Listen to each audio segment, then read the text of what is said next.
I've spent my entire career studying the secrets of the past, but nothing could have prepared me for what I found beneath Stonehenge. My name is Dr. Elia Marlowe, and this is likely to be my final testimony. If you're reading this, it means I failed to seal the horror I've unleashed upon our world. It all began on a crisp autumn morning, just weeks before my planned retirement. The fog clung to the ancient stones like a shroud, as if trying to keep their secrets hidden. I'd grown up in the shadow of these monoliths, their mystery a constant whisper in my ear.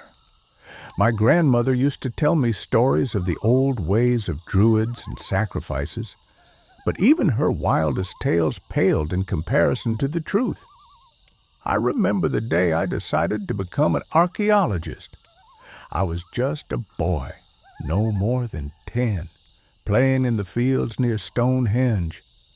My friends and I were digging for treasure as children do, when my small shovel struck something hard.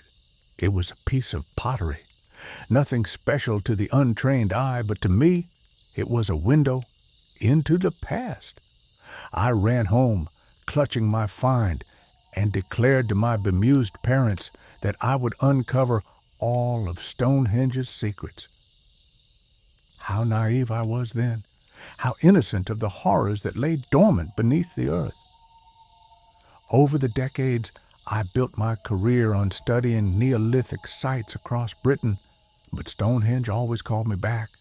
It was an obsession, a siren song I couldn't resist. I published papers, gave lectures, and slowly climbed the academic ladder, all while feeling that the true secret of the stones remained just out of reach. When the opportunity came for this final excavation, I jumped at the chance. Our team had been granted unprecedented access to conduct ground-penetrating radar surveys around the site. It was supposed to be my swan song, a final contribution to the field I dedicated my life to. If only I'd known then what I know now, I would have walked away and never looked back. The first week of the survey was uneventful. We meticulously gridded the area, taking readings and compiling data. My younger colleagues joked about finding hidden chambers or ancient treasures, but I learned long ago to temper my expectations. Archaeology is often a game of patience, of piecing together the smallest clues to form a larger picture. It was on the 8th day that everything changed. The first anomaly appeared on our screens like a dark smudge, easy to dismiss as a glitch or a natural formation, but as we refined our scans, a pattern emerged. A perfect circle far too precise to be natural, hidden just meters below the surface. My heart raced with excitement, my scientific mind already conjuring images of hidden chambers and ancient artifacts. We began the excavation with painstaking care, every centimeter of soil meticulously documented and preserved. The local press buzzed with speculation, but we kept our findings tightly under wraps. Each layer we removed seemed to vibrate with a strange energy, as if the very earth was holding its breath in anticipation. It wasn't until we reached the capstone that I felt the first inkling of dread. The stone was unlike anything I'd ever seen, darker than obsidian, with strange shifting patterns that seemed to move when you weren't looking directly at them. And the symbols carved into its surface, they weren't like any known ancient script. They seemed to writhe and squirm, making my eyes water if I stared too long. I should have stopped there. I should have reburied everything and warned the world never to dig here again. But curiosity, that damned human trait that's led us to our greatest discoveries and our darkest hours, pushed me forward. It took our entire team to shift the capstone, and as it grated across the ground, a gust of stale, fetid air rushed up from below. The stench was indescribable, not the musty smell of an ancient tomb, but something far older, far wronger. It carried with it whispers, barely audible, in a language that made my skin crawl. The chamber below was vast, far larger than should have been possible given the area we'd excavated. Its walls were lined with the same dark stone as the capstone, pulsing with a sickly greenish light that seemed to absorb the beams from our flashlights. And at its center stood an altar, if you could call it that, a twisted mass of stone and metal shaped into a form that hurt the mind to look upon. I approached it, drawn by an impulse I couldn't explain. The whispers grew louder, and I realized with horror that they were coming from inside my own head. Images flashed before my eyes, vast, incomprehensible beings that existed before time itself, using our reality as a playground, a testing ground, a doorway. I saw great cities of non-Euclidean geometry built by beings of such alien aspect that my mind rebelled at the sight of them. I witnessed the rise and fall of civilizations on distant worlds, each one a mere experiment in the grand designs of these eldritch entities. And I saw Earth, our precious blue marble there, nothing more than a speck of dust in their unfathomable cosmic game. And Stonehenge, it wasn't just a religious monument or an astronomical calendar. It was a lock, a seal keeping something out or in. The standing stones above were keys, their placement a complex mechanism that, when aligned properly, would open a gateway to somewhere else. A place beyond our comprehension, where the laws of physics were mere suggestions and madness was the only sane response. I don't know how long I stood there, my mind reeling from visions no human was meant to comprehend. When I came to my senses, I was alone in the chamber. My team, God, my team. I found what was left of them, scattered around the site, their bodies twisted into impossible shapes, their faces frozen in expressions of absolute terror. Dr. Sarah Chin, my brilliant protégé, lay crumpled at the base of one of the stones, her limbs bent at angles that defied anatomy. Jack Pearson, our geophysicist, was found fused into the very stone he'd spent years studying, his flesh seamlessly melding with the ancient rock. And poor Tom Davis, barely more than an intern, his eyes were gone, replaced by swirling vortexes of that same sickly green light that pulsed within the chamber. I stumbled away from the carnage, my mind teetering on the brink of sanity. The weight of what I'd uncovered pressed down on me, threatening to crush my very soul, but I knew I couldn't succumb. Not yet. Someone had to warn the world, had to try to contain this madness before it spread. I've sealed the entrance as best I could, using a mixture of modern concrete and ancient rituals I half remembered from my grandmother's stories, but I fear it's only a temporary measure. The alignment is coming. I can feel it in my bones, in the thrumming of the air itself. Whatever lies on the other side of that gateway is awakening, stretching, preparing to step through. Each night since that fateful discovery, my dreams have been plagued by visions of what's to come. I see the stones of Stonehenge vibrating with otherworldly energy, the very fabric of reality tearing apart as the gateway opens. Tentacles of impossible size and geometry slide through the breach, followed by entities so vast and alien that the mere sight of them drives people mad. I've tried to warn my colleagues, the authorities, anyone who will listen, but who would believe the ravings of an old man, especially one who can't produce any evidence? The chamber remains sealed, and I dare not open it again, even to prove my story. The risk is too great. So, I'm writing this account in the hope that someone will find it, will understand the danger. Stonehenge must be destroyed, the ground beneath it sown with salt and iron. But even as I write these words, I can feel my resolve weakening. The whispers are getting louder, more insistent. They promise knowledge, power, transcendence. Part of me wants to stay to see what emerges when the stars align and the gateway opens. That's how they get you, I suppose. Not with threats or brute force, but with temptation. The offer of answers to questions we were never meant to ask. I find myself drawn back to the site night after night, standing just beyond the perimeter, staring at the looming silhouettes of the stones against the starry sky. Sometimes I swear I can see shapes moving between them, things that vanish when I try to focus on them.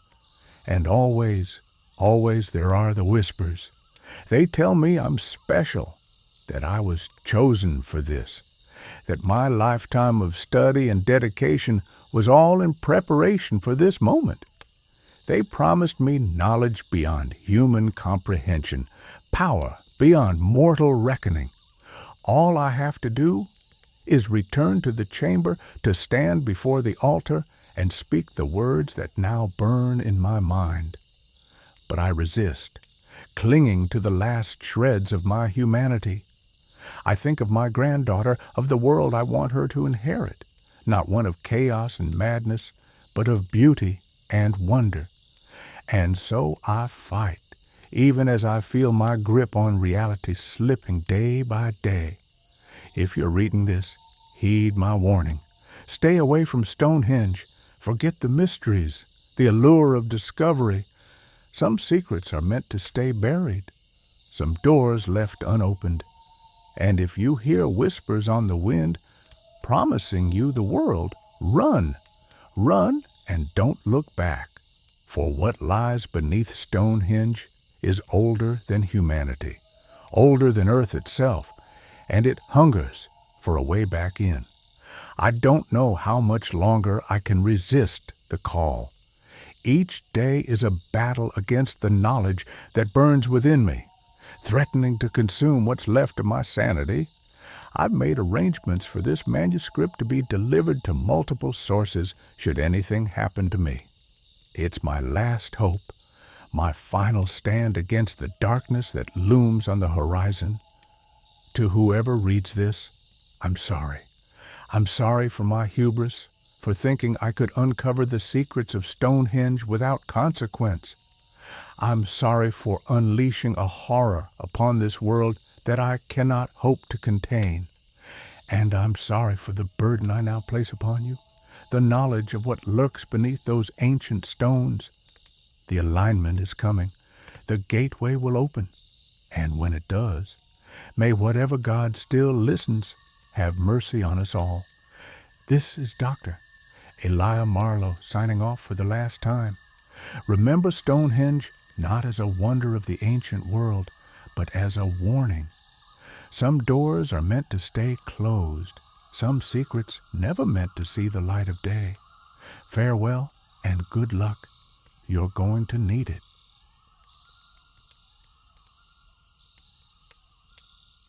I never should have opened that chest. The worn, leather-bound journal sat in my lap, its pages yellowed with age, the scent of musty parchment filling my nostrils.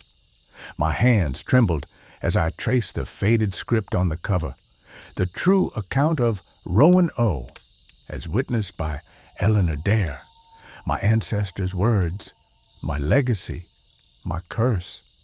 For years, I'd searched for answers about my family's connection to the lost colony of Roanoke. As a historian specializing in early American settlements, I'd always felt a pull toward that mysterious chapter in our nation's past.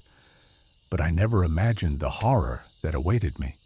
It started with the dreams, visions of dense, mist-shrouded forests, whispers in a language I couldn't understand, the sensation of being watched by countless unseen eyes. I chalked it up to stress from my obsession with my research. But then I found the chest hidden in the attic of my grandmother's old Virginia home. The ancient oak box had been passed down through generations, its contents a closely guarded secret. When the lock finally gave way beneath my trembling fingers, I knew I'd stumbled upon something momentous. But I had no idea how it would shatter everything I thought I knew about history and about myself. The first few entries in Eleanor's journal were unremarkable. She wrote of the journey across the Atlantic, the hope for a new life in the new world. But as I turned the brittle pages, the tone shifted. Eleanor's neat script grew frantic, the ink blotched with what looked unsettlingly like dried blood. August 18th, 1587. We have been here but a month, and already something is terribly wrong. The forest watches us. It hungers. God help us all. I rid on, my heart pounding. Eleanor told a tale far more terrifying than any disappearance. The colonists hadn't vanished. They'd been claimed. An ancient entity dwelling in the primordial forests of the New World had awakened, hungry for flesh and devotion. It spoke to them in dreams, promising power and immortality in exchange for sacrifice. Some resisted, Eleanor among them, but as crops failed and children sickened, desperation set in. One by one, the settlers succumbed to the entity's whispers. They ventured into the woods, never to return as humans. September 3rd, 1587. Thomas ventured into the trees at dawn. We heard his screams until nightfall. What emerged, wearing his skin, was not my husband. Those who remained were transformed, their bodies twisted into something inhuman, their minds warped by eldritch knowledge. Eleanor's descriptions made my stomach churn, limbs elongating into branch-like appendages, skin hardening into bark, eyes multiplying across torsos, faces contorting into inhuman masks. The disappearance of the colony was a cover-up, a ritual enacted by the last few unchanged survivors to contain the entity and its transformed acolytes. They erased all trace of Roanoke, sealing away the horror they'd unleashed. We are the last. The entity sleeps, but it is not defeated. We have bound it with blood and sacrifice, but the seal will not hold forever. To those of my blood who may read this in years to come, beware, the forest remembers, and it will call to you. But rituals fade, seals weaken, and bloodlines remember. As I read Eleanor's frantic warnings, I felt a stirring in my blood, an awakening. The entity had slumbered these long centuries, but now it called to me, its last remaining descendant, the one who could complete the circle. I tried to resist. I burned the journal, fled across the country, sought help from experts in fields both scientific and occult. But the dreams grew stronger. The whispers became a cacophony, and slowly I began to change. It started with my skin. Patches grew mottled and rough like tree bark. My hair fell out in clumps, replaced by twisting vines. My bones ached as they elongated and warped. I caught glimpses of myself in mirrors and no longer recognized the thing staring back. The entity's voice grew clearer with each passing day. It showed me visions of power beyond imagining, of secrets hidden since the dawn of time. All I had to do was return to Roanoke, to take my place among my transformed kin, to complete the ritual and usher in a new age of terror. I resisted for as long as I could. I barricaded myself in my apartment, covered all the mirrors, tried to drown out the whispers with endless loops of white noise. But the call of the forest was relentless. It seeped into my dreams, my thoughts, the very marrow of my changing bones. One night, driven to the brink of madness, I found myself standing at the edge of a dense forest. I had no memory of how I'd gotten there, but I knew with terrible certainty where I was. Roanoke Island, home. The trees seemed to part before me, creating a path into the depths of the woods. As I stepped forward, my feet sinking into the loamy soil, I felt a sense of homecoming, of rightness. The whispers in my mind crescendoed into a triumphant roar. Deep in the heart of the forest, I found them, my kin, the lost colonists of Roanoke, transformed beyond recognition into creatures of bark, vine, and hungering shadow. They welcomed me with open arms, dozens of arms twisting and grasping. I should have been terrified. I should have run screaming. But as the entity's presence washed over me, filling me with ancient, terrible knowledge, I felt only peace. This was where I belonged, where we all belonged now. As I write these final words, I can feel the last vestiges of my humanity slipping away. My fingers are elongating, bark creeping up my arms. Soon I will join my brethren in the deep woods, guardians of a slumbering horror.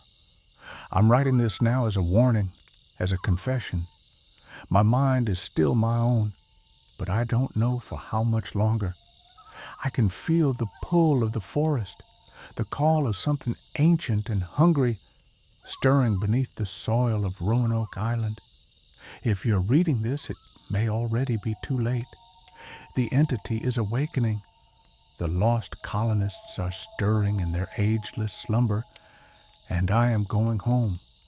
To those who come seeking answers about Roanoke, I beg you, stay away. Some mysteries are better left unsolved. Some truths are too horrible to face. The wind outside my window sounds like whispers now. Branches scrape against glass with fingernail-like precision.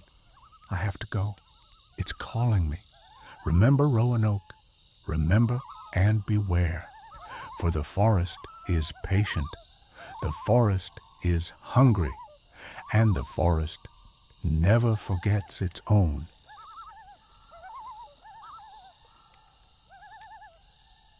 I've carried this secret for far too long.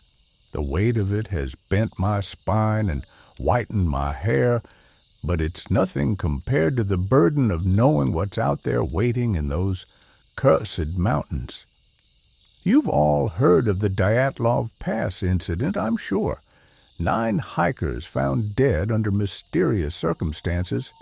But what you don't know, what they've kept hidden all these years, is that there was a 10th member of our group, me. My name is Nikolai Andreev, and I'm the sole survivor of what really happened in the Ural Mountains on that frigid February night in 1959. I was 24 then, a student like the others, but with one crucial difference. I'd spent my childhood summers with my grandfather, an old hunter who taught me the ways of the taiga. Those skills saved my life, but sometimes I wonder if death wouldn't have been kinder. We were young, ambitious, ready to conquer the world one mountain at a time. The trek to Mount Otorten was supposed to be challenging, but not impossible. How could we have known we were walking into the hunting grounds of something ancient and hungry? I remember the day we set out like it was yesterday. The sky was a pale, wintry blue, and our breath frosted in the air as we shouldered our packs. Igor Dyatlov, our unofficial leader, checked our supplies one last time. His confidence was infectious, and we all felt invincible. Yuri strummed his mandolin, and Lyudmila's laughter rang out across the snow. We were 10 friends on an adventure, blissfully unaware of the horror that awaited us. The first few days were uneventful, filled with the kind of camaraderie that only comes from shared challenges. We'd huddle around the campfire at night, sharing stories and dreams. Tatiana talked about the thesis she was working on, while Alexander regaled us with jokes that had us clutching our sides with laughter. Those moments of joy make what followed all the more terrible. As we ventured deeper into the pass, the landscape began to change subtly. The trees became more gnarled, their branches reaching out like grasping fingers. An unnatural silence fell over the land. The wind stopped whispering through the pines, and even our breath seemed muffled in the still air. It was Igor who first sensed something was wrong. "We're being watched," he said, his eyes darting nervously across the snowy slopes. We laughed it off, but a seed of unease had been planted. That night, as I took my turn on watch, I couldn't shake the feeling that eyes were boring into me from the darkness beyond our camp. The next day, we found strange tracks in the snow, too large for any animal we knew, with an odd shuffling gait that made no sense. Rustam, our resident expert on local wildlife, was baffled. "I've never seen anything like this," he muttered, a worried crease between his brows. That night, huddled in our tents, we heard it, a low, pulsating hum that seemed to come from everywhere and nowhere.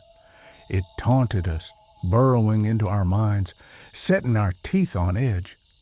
Yuri suggested it was just the wind, but we all knew better. There was something out there, circling our camp. None of us slept well. In the morning, Lyudmila reported having vivid, terrifying nightmares. "I saw something in the mountains," she said, her voice shaking. "Something old, something waiting." We tried to comfort her, but her words had struck a chord of primal fear in all of us. As we continued our trek, the feeling of wrongness grew stronger. The landscape seemed to shift when we weren't looking directly at it. More than once, I could have sworn I saw shadows moving against the white of the snow, only for them to vanish when I turned my head. On our final night, though we didn't know it then, we made camp on the slopes of Kholat Shachel, a name which translates to Dead Mountain in the local Mansi language. That should have been warning enough, but we were tired, cold, and eager to make progress. I woke to screams. The night was alive with chaos, tent fabric ripping, people shouting in terror. I burst out into the frigid air and saw, I still struggle to describe it. It wasn't a creature, not in any sense we understand. It was like a tear in reality, a writhing mass of darkness that hurt to look at directly. Tentacles of shadow whipped through the air, and where they touched, the very fabric of the world seemed to warp and twist. My friends were running, scattering in all directions. I saw Lyudmila stumble, her body contorting unnaturally as the thing's influence took hold. Zina and Semyon were clawing at their own faces, driven mad by what they'd seen. Igor was shouting orders, trying to rally us, but his words were swallowed by the otherworldly hum that now filled the air. I ran. God help me, I ran. My grandfather's training took over. Find cover, stay low, control your breathing. I wedged myself into a crevice between two boulders, praying to whatever might listen that the thing wouldn't find me. For hours, I listened to the screams of my friends echoing across the mountain. One by one, they fell silent. The hum grew louder, filling my head until I thought my skull would split. I bit down on my glove to keep from crying out, tasting blood and wool and fear. When dawn finally broke, I emerged to a scene of impossible horror. Bodies strewn across the snow, broken in ways that defied explanation. Some looked as though they'd been crushed by an immense weight, while others bore no visible marks at all. Their faces were frozen in expressions of utmost terror, and always that lingering sense of wrongness. in the air. I searched desperately for survivors, but found none. The entity, whatever it was, had vanished with the night, but I could feel its presence lingering like oil on water. This was its territory, and we had been nothing but prey. Gathering what supplies I could, I began the long, harrowing journey down the mountain. Every shadow, every unexplained sound set my heart racing. I felt certain that at any moment that tear, in reality, would reappear, and I would join my friends in whatever lay beyond. I made my way down the mountain in a day, my mind struggling to process what I'd witnessed. When I finally reached civilization, I tried to tell them, the police, the search parties, anyone who would listen. But they didn't believe me. How could they? It was easier to blame the cold, or an avalanche, or even Soviet military tests. A week after I'd given my statement, 2 men in dark suits came to see me. They knew everything about the entity, about similar incidents stretching back centuries. They showed me files, photographs of other expeditions that had vanished in the same region. Some dated back to the Tsarist era, yellowed pages filled with accounts of shadows that walk and the watcher in the mountains. They made it clear I was to never speak of what I'd seen. The world wasn't ready for the truth. They offered me a choice: keep silent and live, or persist in telling my story and face consequences. The threat was clear in their eyes. For decades, I've kept my silence, watching from afar as theories and documentaries tried to explain what happened to my friends. I've seen the photos of the search parties, the confused reports trying to make sense of the senseless. Every time I see those familiar faces in old photographs, Igor's confident smile, Lyudmila's bright eyes, my heart breaks anew. I've tried to move on, to build a life. I married, had children, pursued a quiet career far from the mountains, but the memories never faded. On cold nights, I still wake up in a cold sweat, the echo of that otherworldly hum ringing in my ears. Over the years, I've done my own research, quietly and carefully. I found whispers of similar incidents across the world, expeditions that vanished without a trace, lone travelers found in impossible circumstances, always in remote places, always with the same sense of wrongness surrounding them. The thing in Dyatlov Pass is still there. I feel it sometimes in my dreams. The otherworldly hum, the sense of being watched. It's waiting, as it has for millennia, for more unsuspecting souls to wander into its domain. I thought about going back, of trying to find proof, or maybe even confront it. But the fear is too great. I know that if I return to those mountains, I won't come back. I'm an old man now, and I fear what might happen if this secret dies with me. The world has changed. Maybe people are ready to hear the truth, to understand that there are things out there beyond our comprehension. Or maybe I'm just a coward, finally trying to unburden myself of this terrible knowledge. I don't expect you to believe me. Sometimes I'm not sure I believe it myself. But the next time you're in the wilderness and feel that prickle on the back of your neck, that certainty that something's watching you from just beyond the tree line, remember my warning.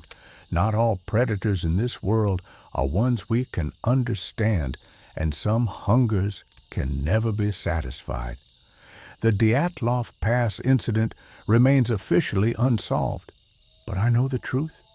I've lived with it for over 60 years, and as I write these words, I can't shake the feeling that somewhere in the cold peaks of the Ural, something ancient and patient is stirring once more. God help us all if it ever decides to leave its mountain home.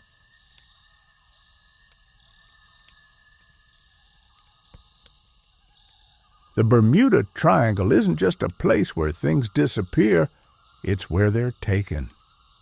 I know because I was one of them for 42 years. I was trapped in a nightmare beyond imagination. Now that I'm back, I almost wish I'd stayed lost. The horrors I've seen, the things I've experienced, they've changed me in ways I can't even begin to describe, but I have to try. People need to know the truth about what's out there waiting in that timeless abyss. My name is Jack Hawkins. In 1982, I was a 28-year-old sailor with salt in my veins and adventure in my heart. I'd grown up on the docks of Miami, learning to tie knots before I could write my name. The sea was my home, my love, my life. Little did I know it would become my prison. It was supposed to be a routine cargo run to Bermuda. Clear skies, calm seas, perfect sailing weather. I remember joking with my crew as we entered the triangle. We'd all heard the stories, of course, but none of us really believed them. They were just tall tales to scare the greenhorns, right? I remember checking my watch as we crossed into those infamous waters, 2:14 p.m., July 17th, 1982. That was the last time I saw a clock for over 4 decades. The change was sudden. One moment, we were cutting through blue waves under a blazing sun. The next, we were enveloped in an impenetrable fog.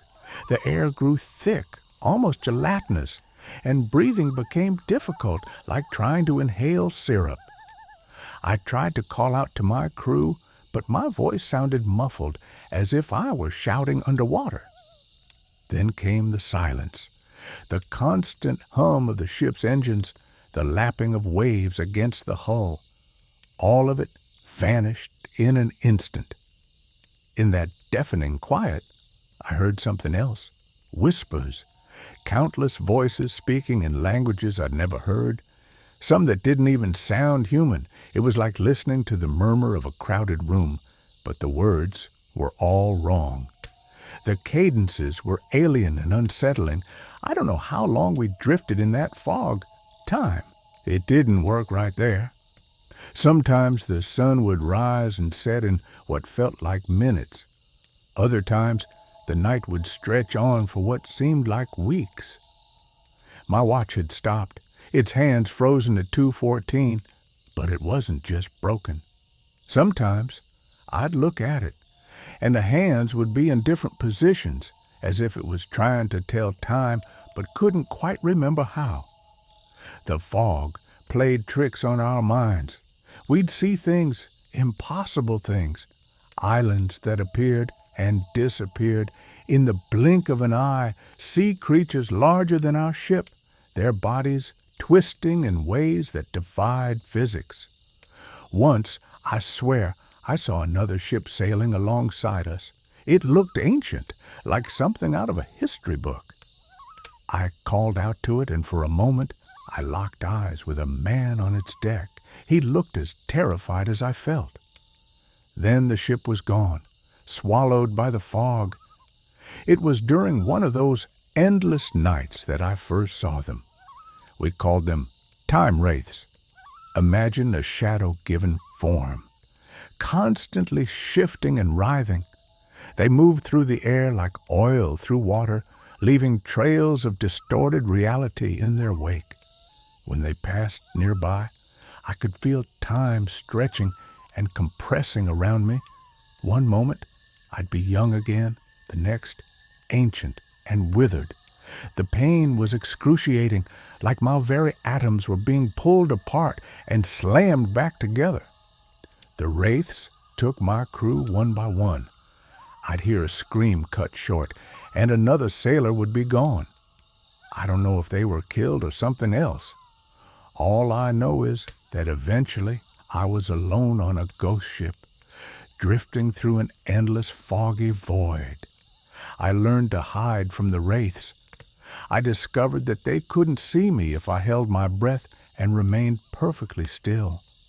So I'd spend hours, maybe days, crouched in dark corners, not daring to move a muscle as they glided by. The hunger and thirst were maddening, but fear kept me motionless. Sometimes I'd emerge from hiding to find that weeks had passed in what felt like hours to me. Other times, I'd hide for what seemed like months, only to come out and find that mere minutes had elapsed.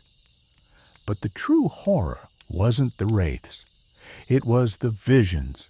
Every time I closed my eyes, I saw glimpses of other worlds, other times, ancient cities made of crystal, vast deserts of purple sand, oceans of liquid fire, and always I saw my home, Miami, changing, growing, evolving as the years passed me by.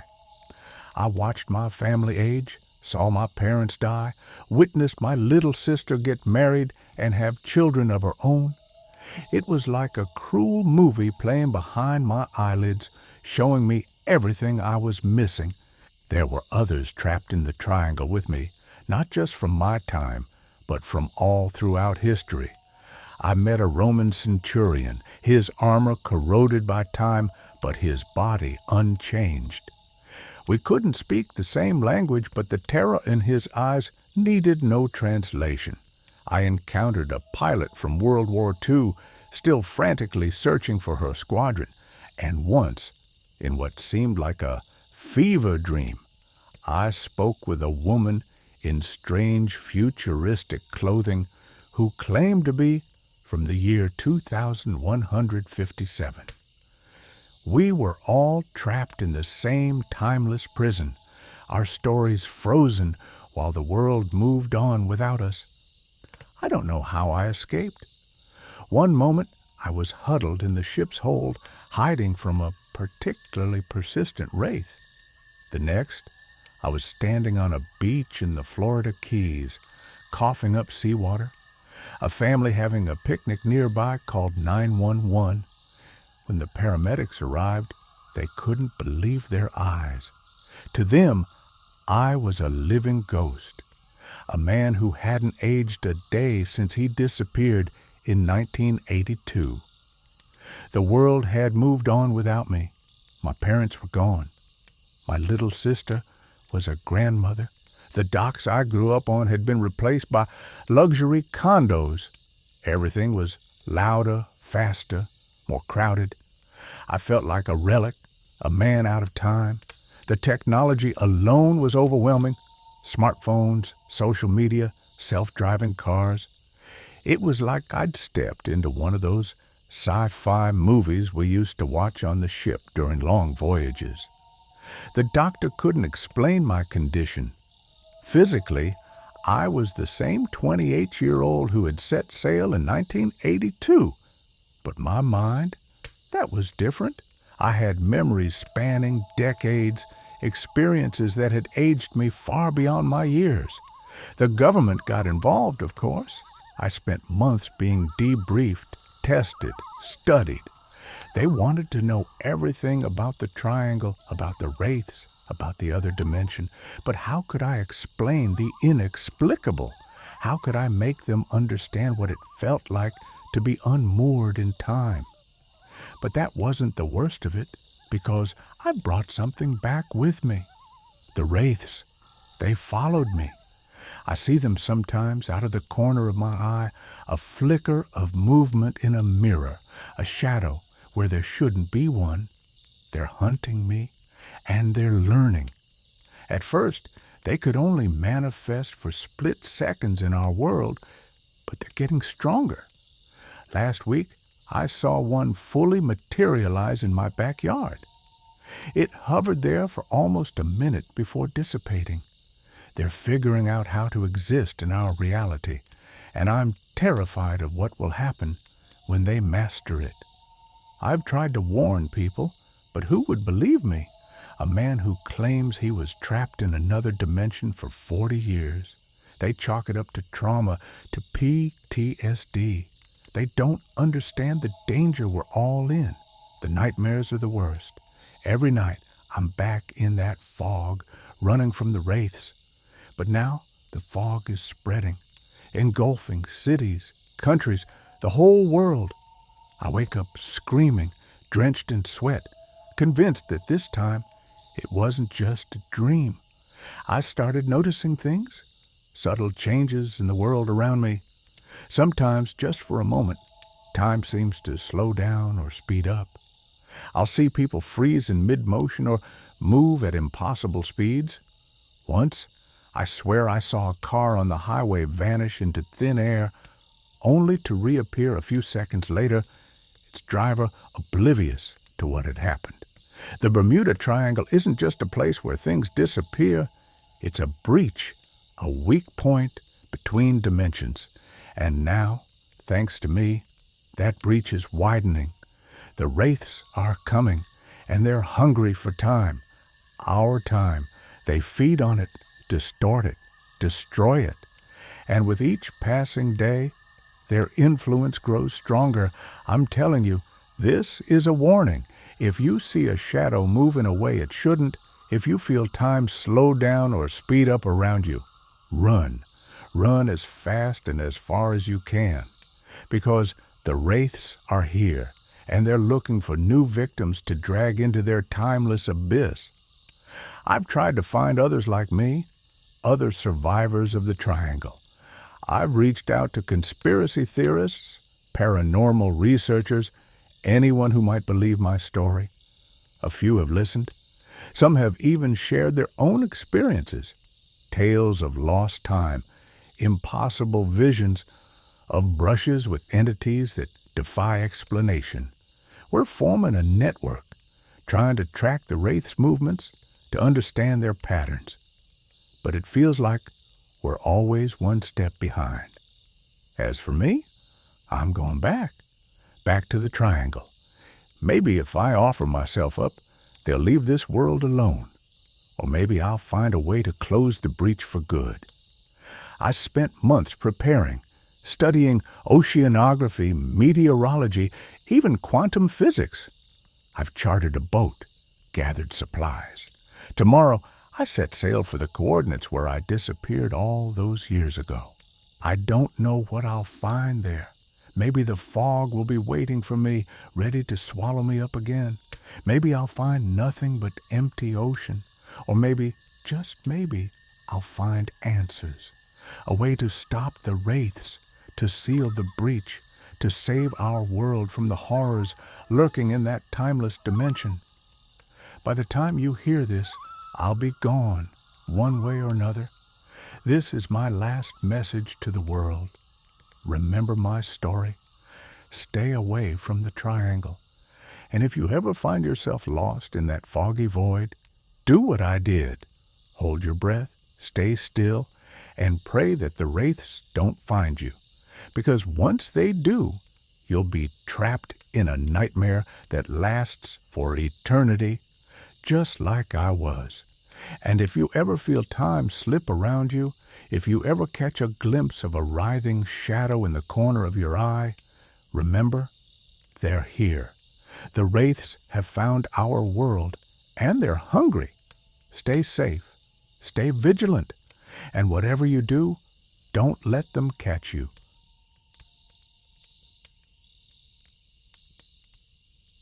The Phoenix Lights weren't just UFOs, they were the first wave, and they've been here ever since.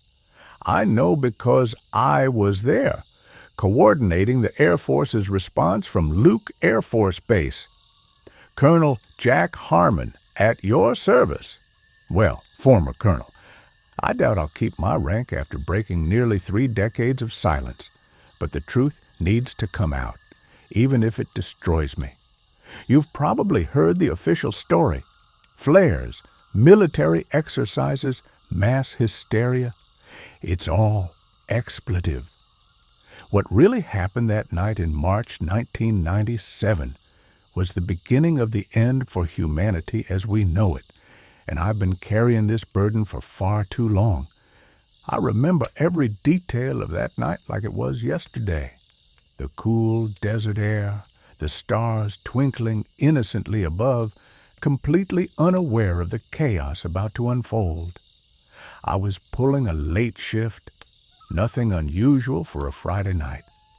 We'd been tracking some anomalous radar signals for the past week, but Brass told us it was probably just some glitch in the system. If only it had been that simple. At 2017, the first calls started coming in. Civilians reporting strange lights in the sky, moving in perfect formation. I brushed it off at first.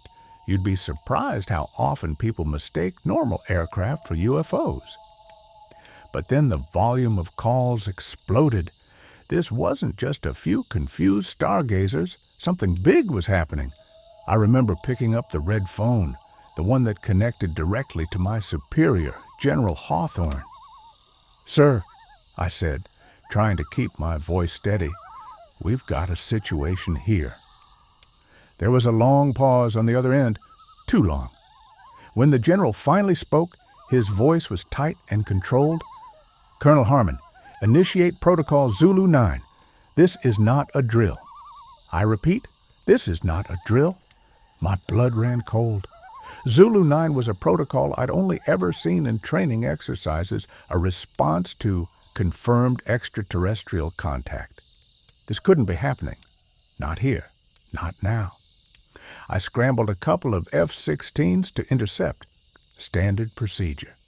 What wasn't standard was the sudden appearance of black SUVs and men in suits at our base. They took over our comms, feeding us coordinates, barking orders. These guys weren't from the Air Force, probably NSA or some shadowy agency I'd never heard of. The pilots reported visual contact with something. Their voices were tense, confused. "Sir, this doesn't make sense. It's changing shape. Oh, God." Then static. Both jets went dark simultaneously. That's when all hell broke loose.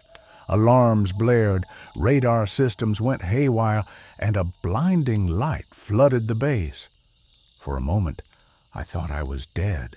When my vision cleared, they were there, among us. They looked human, mostly, but their eyes empty, reflective, like polished obsidian, and their movements were too fluid, too precise. I'll never forget the chill that ran down my spine when one locked eyes with me and smiled. It wasn't a human smile. The men in black seemed to know them, speaking in hushed tones, words like integration and assimilation floating around. I was ushered out, debriefed, and sworn to secrecy. They said it was a matter of national security and that the public wasn't ready for the truth. For years, I kept quiet. I watched the news, saw the ridiculous flare explanation, and noticed the subtle changes in society, technology, and politics. They were infiltrating every level, slowly but surely, hybrid beings, part human, part something else. Products of a long-term plan we'd unknowingly agreed to. I tried to live a normal life after that night. Got married, had kids, tried to forget. But how do you forget something like that? How do you look at the world the same way when you know it's really out there? I started noticing things. Little things at first. The way some people moved just a bit too smoothly. The way technology seemed to advance in sudden leaps, as if guided by an unseen hand. The subtle shift in our culture towards uniformity, towards a kind of eerie calmness in the face of global chaos. I tried to investigate discreetly, of course. I reached out to some of the other officers who were there that night. Most wouldn't talk to me. Those who did seemed changed. Their words were right, but their eyes were wrong, empty, like they'd been hollowed out and filled with something else. One night, about 5 years after the incident, I got a visit from an old friend, Major Tom Rye. He'd been one of the pilots that night, one of the ones we thought we'd lost. He showed up at my door looking haggard, desperate. "Jack," he said, his voice barely above a whisper, "they're everywhere. They're in our governments, our schools, our families. We didn't stop an invasion that night. We opened the door for one. Before I could ask him more, a black van pulled up. 2 men in suits got out. Tom's eyes went wide with fear. He shoved a USB drive into my hand and ran. I never saw him again. The drive contained files, hundreds of them, satellite images, medical reports, classified memos. It painted a picture of a world already lost, humanity being slowly but surely replaced by something other. Why am I speaking out now? Because it's gone too far. Last month, my granddaughter was born. When I held her and looked into her eyes, I saw that same obsidian gleam.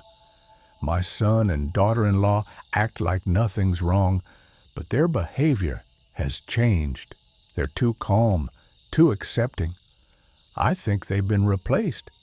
The Phoenix Lights weren't a first contact scenario. They were a coming out party, a signal that the final stage was beginning. We're not being invaded. We're being phased out, replaced by something that looks like us but isn't. I'm breaking my silence because someone needs to know to fight back. But I'm not naive. By the time you hear this, I'll probably be gone, disappeared, replaced, or worse. Look around you. Look closely at your friends, your family, your coworkers. Do you really know who they are anymore? They're among us, and they're patient. The lights in the sky were just the beginning. The real horror is the shadows walking beside us every day, wearing familiar faces, waiting for the right moment to shed their human disguise. You might be wondering why they don't just take over all at once, why the slow, methodical replacement. I've thought about this a lot. I think they need us, at least for now. They need our world, our infrastructure, our knowledge. They're learning from us, becoming us until one day they won't need us anymore. And the scariest part, most people will never notice. The change is too gradual, too subtle. By the time it's obvious, it'll be too late. If you're listening to this, you're one of the few who know the truth. Be careful. Trust no one, and whatever you do, don't look too long into anyone's eyes. You might not like what you see staring back at you. This is Colonel Jack Harmon, signing off.